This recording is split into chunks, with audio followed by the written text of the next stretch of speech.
নমস্কার।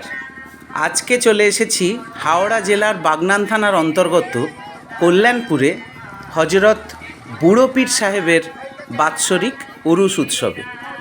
না, এমনি আসিনি। আমার কাছে আগে থেকে খবর ছিল যে এখানে এই উৎসব উপলক্ষে আসছেন উলুবেড়িয়া কেন্দ্রের বামফ্রন্ট সমর্থিত কংগ্রেস প্রার্থী আজাহার মল্লিক। তাকে আগেই অনুরোধ জানিয়ে রেখেছিলাম একটা সাক্ষাৎকার দেওয়ার জন্য। অনেকক্ষণ ধরে অপেক্ষা করার পরে অবশেষে তার মুখোমুখি হয়ে একটা সাক্ষাৎকার নেওয়া হলো বটে, কিন্তু এই প্রচণ্ড গরম আর তাঁরও এই প্রচারের মধ্যে মারাত্মক ব্যস্ততার দরুন পুরো ইন্টারভিউটা যতটা হওয়ার কথা ছিল ততটা হয়নি। তার মধ্যে থেকেই বেছে বেছে কিছু প্রশ্ন ওনাকে করেছি, উনি সাবলীলভাবে উত্তর দিয়েছেন। আপনারা সেটা শুনুন। কল্যাণপুরে কংগ্রেসের যে পার্টি কার্যালয়, সেই কার্যালয়েতেই এটা হয়েছে ইন্টারভিউটা। এবং আরও একটা ব্যাপার, সেটা হলো ইন্টারভিউটা নিতে নিতে হঠাৎ দুর্ভাগ্যক্রমে লোডশেডিং হয়ে যায়, ওই জন্য একটু আলোর সমস্যা হয়েছে ভিডিওতে। আশা করি আপনারা ভিডিওটা দেখবেন। ধন্যবাদ। নমস্কার, সংসরতি ইতি ইউটিউব চ্যানেলে আপনাদের স্বাগত।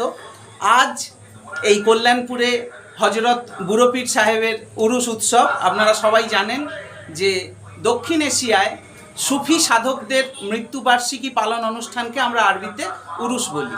সেখানেই দেখা হয়ে গেল উলুবেড়িয়া লোকসভা কেন্দ্রের কংগ্রেস প্রার্থী বামফ্রন্ট সমর্থিত আজাহার মল্লিকের সাথে। তার সাথে কিছুক্ষণ কথা বলে নেব। আর সঙ্গে পেয়ে গেছি আমাদের এই আমতা কেন্দ্রেরই কংগ্রেসের প্রাক্তন বিধায়ক শ্রী অসিত বরণ মিত্র মহাশয়কে, উনিও আছেন। কথা বলবো আজাহারের সাথে। নমস্কার আজাহার। আচ্ছা, আপনি তো বর্তমানে পশ্চিমবঙ্গ প্রদেশ যুব কংগ্রেসের সভাপতি। এই পদেই একসময় মমতা ব্যানার্জি ছিলেন, যিনি আজকে পশ্চিমবঙ্গের মুখ্যমন্ত্রী। এইটা ভেবে কিরকম মনে হয় নিজে যে আপনি সেই পদেই আছেন এখন? এই পদটা আমাদের কংগ্রেসের জন্য একটা গুরুত্বপূর্ণ, কিন্তু এই পদকে যারা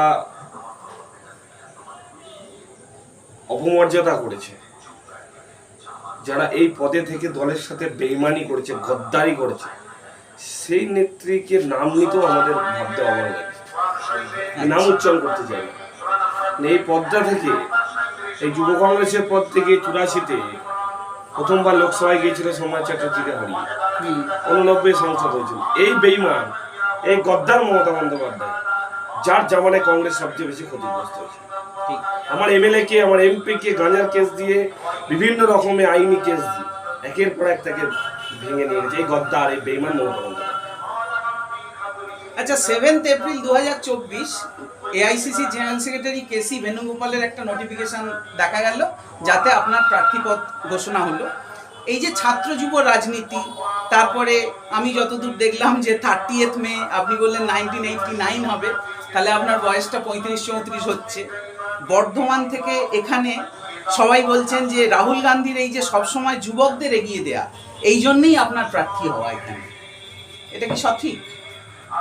না, দেখুন, আমাদের দলে যেমনি নবীনও আছে, প্রবীণও আছে। আমি যেমন নবীন, তেমনি আমাদের 80 বছরের প্রদীপ ভট্টাচার্য নর্থ কলকাতায়। আচ্ছা, আমাদের সকলের সংমিশ্রণে আমাদের দল। আমাদের দলে কোনো ইয়ংস্টার বলে কিছু নেই। যে জায়গায় ক্যাপেবল, যে যেখানে পারবে সেভাবে দল তার জন্য। আচ্ছা, পশ্চিমবঙ্গ কংগ্রেস সম্পর্কে একটা কথা ইদানিংকালে নয়, অনেক আগে থেকেই চালু। সেটা হচ্ছে কংগ্রেস, পশ্চিমবঙ্গের কংগ্রেসের কথা বলছি, নামে তালপুকুর কিন্তু ঘটি ডোবে না। এর কারণ হচ্ছে 77 সাল থেকে রাজ্যে কংগ্রেস ক্ষমতায় নেই, মুর্শিদাবাদ আর মালদায় সীমাবদ্ধ। একা অধীর চৌধুরী লড়াই করে যাচ্ছেন, গনি খান চৌধুরী, প্রিয়রঞ্জন দাসমুন্সী কেউ নেই। বেশিরভাগ সামনের সারির নেতারা এই রকম পরিস্থিতিতে সব দলে দলে তৃণমূলে গিয়ে যোগ দিয়েছেন। সেই সময় আপনার মতো এরকম একটা যুবক পশ্চিমবঙ্গে কংগ্রেস করছেন। রাজনীতিতে এখন তো রাজনীতিটা একটা কেরিয়ারের মতো হয়ে গেছে, যে আজকে পঞ্চায়েত প্রধান হলাম, কালকেই বাড়ি গাড়ি সব হয়ে গেল। এইরকম একটা পরিস্থিতিতে কংগ্রেস রাজনীতিকে বেছে নেওয়া, এটা কি আপনার মনে হয় সঠিক সিদ্ধান্ত নিয়েছেন? 100%। আমরা আইডিওলজিকে বিশ্বাস করি। মানে রাজনীতিতে আদর্শ এখনো আছে বলছেন? 100%। আমার বাবা দীর্ঘ আজকে 42-43 বছর কংগ্রেস করে, এখনো কংগ্রেসে আছে, বিভিন্ন পদে ছিল কংগ্রেসে, এখনো বর্তমানে আছে। আমরা কোনোদিন পয়সা টাকা পয়সা পদের কাছে মাথা নত করিনি। যদি মাথা নত করতাম, আমার বাবাকে আমাদের, আপনি জানেন আমাদের খণ্ডঘোষ খুব একটা সমৃদ্ধ, তো সেখানে যদি আমার বাবা আজকে তৃণমূলে বা অন্য কোনো রাজনৈতিক দলে যেত, এখন যেটা বললেন পয়সা করি গাড়ি, এগুলো আমাদের দরকার হয় না।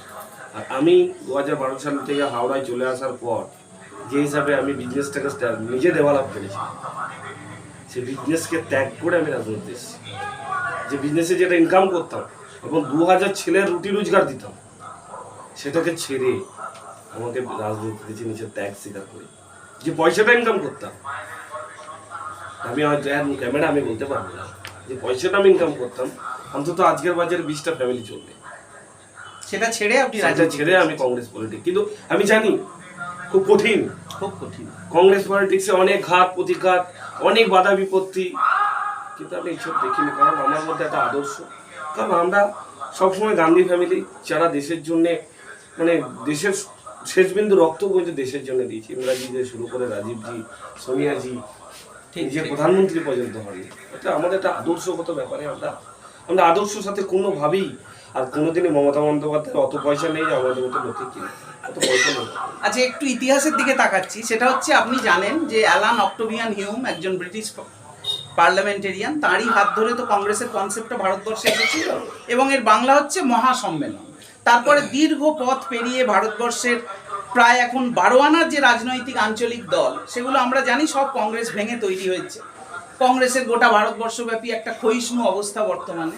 তাও প্রধানমন্ত্রীর মুখে এই কথা আমরা শুনছি যে কংগ্রেস মুক্ত ভারত। তার মানে এখনো গোটা ভারতবর্ষের পরিপ্রেক্ষিতে বিজেপির মূল রাজনৈতিক প্রতিপক্ষ হলো কংগ্রেস। আমার যেটা প্রশ্ন, সেটা নেতৃত্বের প্রশ্নে আপনার মনে হয় যে রাহুল গান্ধী বর্তমানে নরেন্দ্র মোদীর সমকক্ষ? রাহুল গান্ধী ভারতবর্ষে তথা পৃথিবীর একটা রাজনৈতিক নেতার নাম আজকের দিনে আমাকে বলুন যে 10,000 কিলোমিটার পদযাত্রা করে, একটা নেতার নাম বলুন। এটা অবশ্যই ব্যতিক্রমী। ভারত জোড়ো যাত্রার কথা আপনি বলছেন। ভারত জোড়ো ন্যায় যাত্রা, একটা নেতার নাম বলুন না। অনেক বড়, নরেন্দ্র মোদী তো 10,000 টাকা সুদ করে করে মানে গান্ধীজির ট্র্যাডিশন মেনে ডান্ডি অভিযান। আমাদের মনমোহন সিংকে আমি সই করতে দেখতাম 2 টাকার পেনে। আর আমাদের নরেন্দ্র মোদী কি ডিগ্রি আছে এখনো পর্যন্ত সঠিক উনি বলেননি, ডিগ্রি আছে উনি নিজেই বলতে পারেন। উনি তো দেখেছি সোনার পেনে নাকি লিখেন। আচ্ছা, এবারে চলে আসি। একটা ইন্ডিয়া জোট হয়েছে গোটা ভারতবর্ষ জুড়ে, কিন্তু রাজ্যে রাজ্যে এই জোটের যা বিন্যাস, সেটা কিন্তু বড্ড গোলমেলে। যেমন ধরুন, বামফ্রন্ট, কংগ্রেস, তৃণমূল সবাই এই জোটে আছে। এখানে তৃণমূল বলছে যে আমরা ইন্ডিয়া জোট পশ্চিমবঙ্গে করব না, এখানে তাদের সঙ্গে বাম কংগ্রেসের মুখোমুখি লড়াই। তারা বলছে, মমতা ব্যানার্জি বলছেন যে ভোট মেটার পরে আমি ব্যাপারটা দেখে নেব। তো এটাকে কি আপনি রাজনৈতিক দ্বিচারিতা বলে মনে করেন? মমতা বন্দ্যোপাধ্যায় একটা জিনিস খুব ভালো করে বোঝেন, যে আমি বোধহয় চালাক আর সারা দুনিয়াটা হচ্ছে বোকা। এটা মমতা বন্দ্যোপাধ্যায় নিজেকে ভাবেন যে আমি চালাক আর বাকি সব বোকা। বুঝতে পেরেছেন? উনি মানে ইন্ডিয়া জোটে না থাকলে মুসলমান ভোট চলে যাবে, তার জন্য নামে ইন্ডিয়া জোটটাকে ব্যবহার করছেন। বিজেপির যদি কাউকে 20টা সিটের দরকার লাগে না, আগে মমতা বন্দ্যোপাধ্যায় ফ্লাইট ধরবে না, দরকার পড়ে একটা গাড়ি, পার্সোনাল গাড়ি, ফ্লাইটের জন্য টিকিট পেলো না, হয়তো ওদের একটা পার্সোনাল গাড়ি না দিল্লি চলে যাবে, আমার 20টা-22টা আছে আপনি নিয়ে সরকার বলবে। আচ্ছা, আমার পরের প্রশ্ন হচ্ছে যে কেরালায় রাহুল গান্ধী ওয়ানার আসন থেকে লড়ছেন, সেখানে তার প্রতিপক্ষ সিপিআই এর সর্বভারতীয় সাধারণ সম্পাদক ডি রাজার স্ত্রী অ্যানি রাজা। আচ্ছা, এইটার ফলে কি মানুষের কাছে ইন্ডিয়া জোট সম্পর্কে কোনো ভুল বার্তা যাবে বলে না, আপনার মনে হয়? এটা আঞ্চলিক ব্যাপার থাকে, কিছু আঞ্চলিক মানে এটা গোটা ভারতবর্ষের পরিপ্রেক্ষিতে কোনো প্রভাব পড়বে না। আচ্ছা, আগে মমতা ব্যানার্জি বলতেন যে কংগ্রেস সিপিএম এর বি টিম, বলা হতো এখানে কুস্তি দিল্লিতে দোস্তি। সেই কংগ্রেস 2011 সালে তৃণমূল কংগ্রেসের সঙ্গে ঐক্যবদ্ধ হয়ে বামফ্রন্টকে রাজ্য থেকে উৎখাত করল। গনি খান চৌধুরীকে আমরা বহুবার ব্রিগেড সমাবেশে দেখেছি বলতে যে বঙ্গোপসাগরে ভাসিয়ে দেওয়া হবে বামফ্রন্টকে। যে সিপিএম এক সময় স্লোগান দিত যে কংগ্রেসের কালো হাত ভেঙে দাও, গুঁড়িয়ে দাও, আজকে কি পরিস্থিতি এমন হলো যে কংগ্রেস সিপিএমকে জোট বাঁধতে হলো? মমতা বন্দ্যোপাধ্যায় 98 সালে তৃণমূল কংগ্রেস তৈরি করার পর বিজেপির সাথে 4 বার জোট করেছে, মন্ত্রী হয়েছে, একবার কয়লা মন্ত্রী, একবার রেল মন্ত্রী, একবার দপ্তরবিহীন মন্ত্রী। এখানকার যিনি এমপি আছেন, যিনার স্বামী এমপি ছিলেন, মারা গেছেন, উনি 2004 সালে কাটোয়া লোকসভাতে বিজেপির সাথে যোগ করে লড়েছিল। সুলতান আহমেদের কথা বলছেন। এরপরেও আপনি কি বলবেন? আর বামের সাথে কংগ্রেসের জোটের কথা বলছেন। বামেদের সাথে আমাদের কোনোদিনও মতপার্থক্য ছিল না, হয়তো নীতিগত এখনো লড়াই ছিল, অস্বীকার করছি, কিন্তু সবসময় বামেরা কংগ্রেসের পাশে থেকে গেছে, বিশেষ করে কেন্দ্রীয় স্তরে। কেন্দ্রীয় স্তর। এবং 34 বছর তখন আমার এমএলএ কে কিন্তু একটাও নেয়নি, আমার কোনো এমপিকে ভাঙিয়ে নেয়নি, ঠিক, আমার দল ভাঙিয়ে নেয়নি। তৃণমূল আসার পর সেই রাজনৈতিক সংস্কৃতিটা পুরো পরিবর্তন হয়ে নোংরা পরিস্থিতি ছোট করে। আচ্ছা, 7 তারিখ তৃতীয় দফার ভোট, রাহুল গান্ধী সহ কংগ্রেসের কোনো জাতীয় স্তরের নেতা এখনো পর্যন্ত পশ্চিমবঙ্গে ভোট প্রচারে আসেননি। একদিন পত্রিকায় একটা অতি সম্প্রতি খবর বেরিয়েছে, একদিন পত্রিকায়, যে আপনার সমর্থনে উনি আসতে পারেন শ্যামপুর বা উনি আসবেন না, এলে প্রিয়াঙ্কা গান্ধী আসতে কথা চলছে, আসতে পারে। আচ্ছা আচ্ছা, ঠিক আছে। আচ্ছা, গত কয়েকটা ভোটে পশ্চিমবঙ্গে একটা বিজেপির যে উত্থান হয়েছে, এ প্রসঙ্গে একটা কথা বাজারে খুব চালু, যে বামের ভোট সব রামে চলে গেছে। এই কথাটা কি ঠিক কথা? আর যদি ঠিক হয় তাহলে এবার বামের ভোট কোন দিকে যাবে বলে আপনার মনে হয়? দেখুন, একটা কথা, এরা আরএসএস এর দুটো সন্তান, একটা হচ্ছে মমতা বন্দ্যোপাধ্যায়, একটা হচ্ছে বিজেপি, তৃণমূল কংগ্রেস আর বিজেপি।